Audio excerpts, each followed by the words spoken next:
If you'll notice, the beard is gone. I'm now baby-faced and feeling great about it.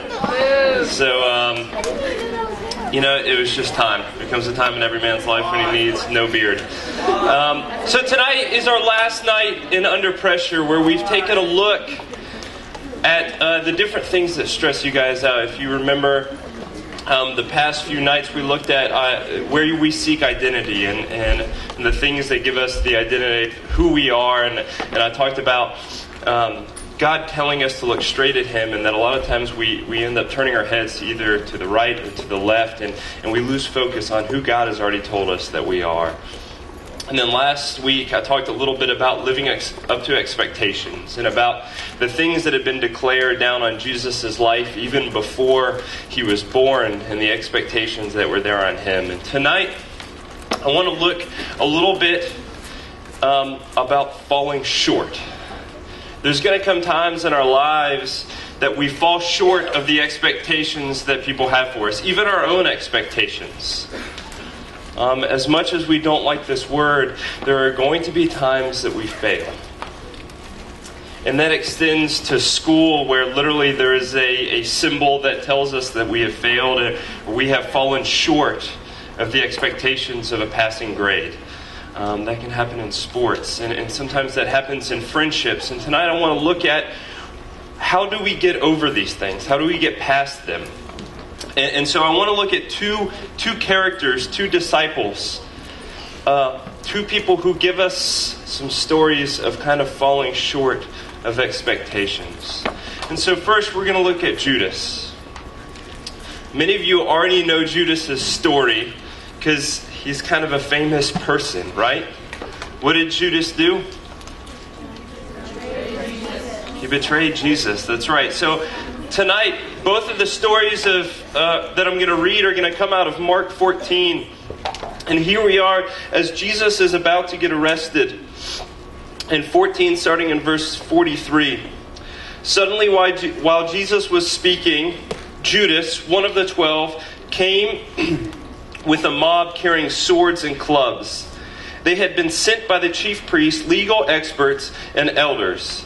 His betrayer, that was Judas, had given them a sign: "Arrest the man I kiss and take him away under guard." As soon as he got there, Judas said to Jesus, "Rabbi," and then he kissed him. Then they came and grabbed Jesus and arrested him. And so they'll go on from there and they'll arrest Judas. And we know that story. They'll take him and he'll go under a hearing in the Sanhedrin.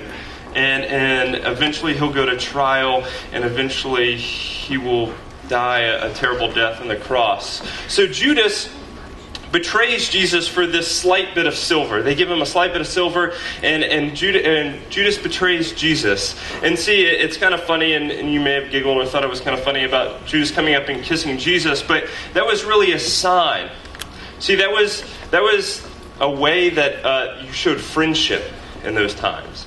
And so when Judas comes up to Jesus and uses that as a sign, he's using the very friendship that Judas and Jesus have, that friendship. He is using that friendship to betray Jesus. And so Judas falls short of the expectations of a disciple by betraying Jesus and ultimately bringing about his death. Another person I want to look at is Peter. And we know Peter's story, right? Why is there a rooster up there? What? Eventually he will be. Rooster. So Jesus predicts that Peter will deny him, right? Before the rooster crows. And so later on in Mark 14, picking up at verse 66, meanwhile Peter had slowly, after they arrested Jesus, he had slowly followed the crowd and was walking behind them and stands at a distance as he sees all the things that were happening to Jesus. And it says, meanwhile, Peter was below in the courtyard. A woman, one of the high priest's servants, approached and saw Peter warming himself by the fire.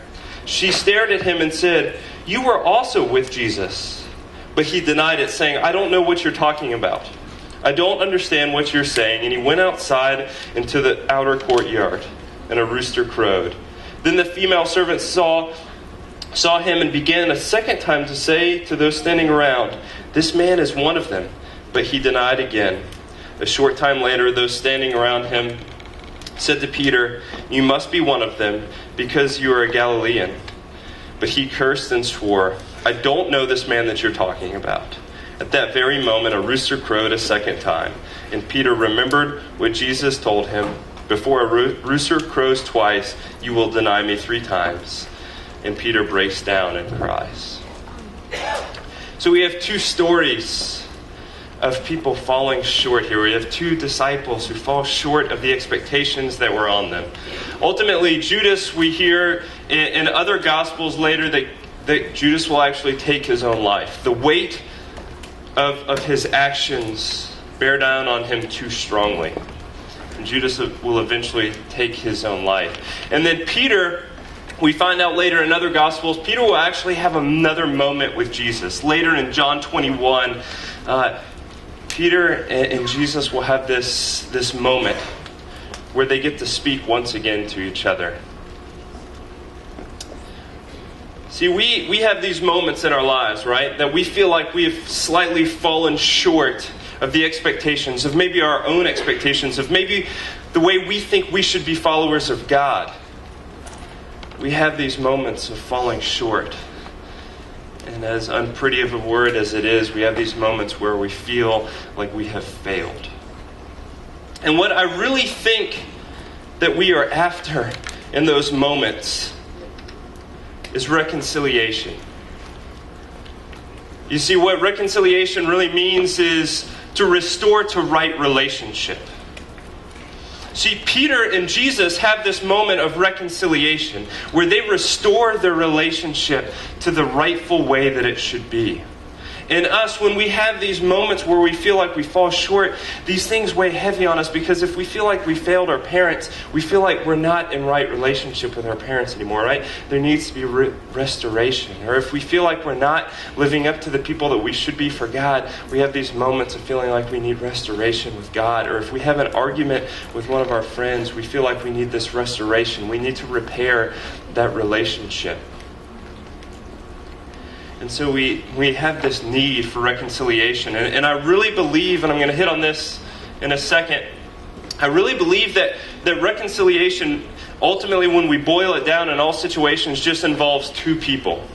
And that's God and self. So that's God and us. Reconciliation is really about us and God.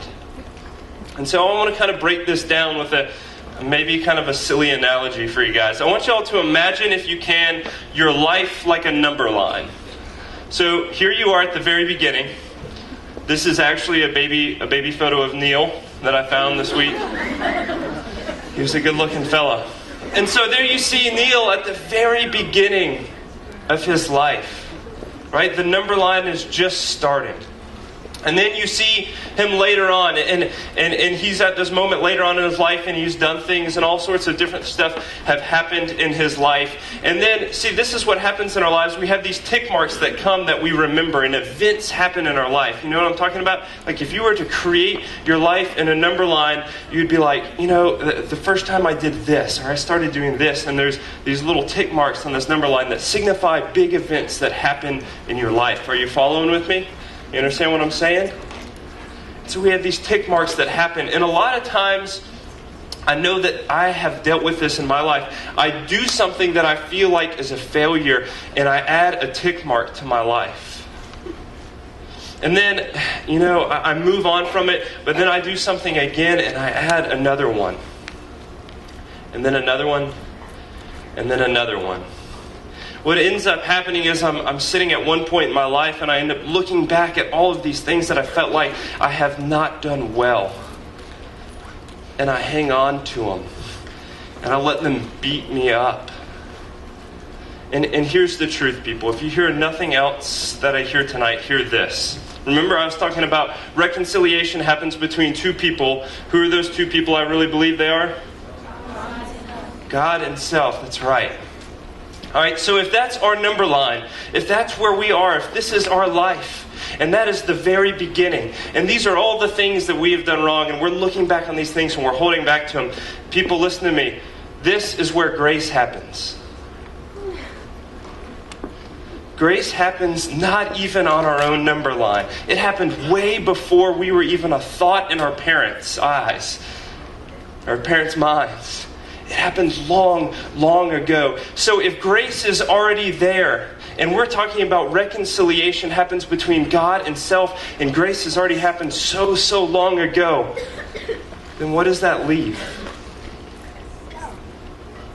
It leaves self. A lot of times I think that teenagers, and I know in my own life, that the hardest person to forgive is ourself. The hardest thing to get past is the fact that we are holding on to our own burdens, our own failures, and we are trying to live up to these expectations that we set to ourselves for sometimes, and it feels impossible to do that. And when we fall short, it feels impossible to let go of those. But that reconciliation relationship, that reconciliation moment has already happened with God. It just leaves self. I've got one more story and then I'm done. Years ago when I was in college, I told you a couple weeks ago, but when I was in college I had this conflict, and that was when I talked about my head turning right and left, right? And things were kind of going wild for me. And I felt like I ended up looking at different things, and a lot of those things kind of ended up coming to a head in my life. And I ended up making some mistakes. And I remember this was at the end of one of the school years that a lot of this stuff had come crashing down on me, and it was a huge weight for me to bear, and it was a weight for other people in my life as well. And I remember just the whole year feeling like I had screwed everything up. And there was a tradition with me and my buddies at the end of the school year, right after we'd get done with our exams, we'd come back, we'd load up, and we'd go out to the river and we'd go canoeing for 2 days. And so I remember towards the end of this trip, this was at the very end of the school year, I had kind of fallen back. I was in a canoe by myself, and I'd fallen back behind all the other guys. And this was the last day. We probably had about 1.5 miles left in our trip. And I was coming down this straight path, and there was trees overhanging, and it was just this really peaceful place. I couldn't hear the guys yelling or talking anymore, and it felt like it was a moment with just me and God. And what I slowly started to do was I started to relive the entire semester, or the entire year, from beginning until that moment. And all of the things that I had almost been kind of denying to myself that didn't happen, or that, that couldn't have been me, I couldn't have done that, I slowly did 2 things. I confessed them to both God and to myself. And one by one, I prayed over them. And one by one, I just let go of them. And I decided after that moment, when I got off the river, I was going to be done with those things. And I wasn't going to hold on to them any longer. And that I was going to realize that God had already forgiven me. And that I needed to forgive me and walk away from them. That's my hope for y'all tonight. The areas in your lives that you feel like you have fallen short, and that you feel like you need forgiveness, one, know that there is already a God that loves you and forgave you long ago. And 2, you just need to live into that and let yourself off the hook for it. Let me pray for you.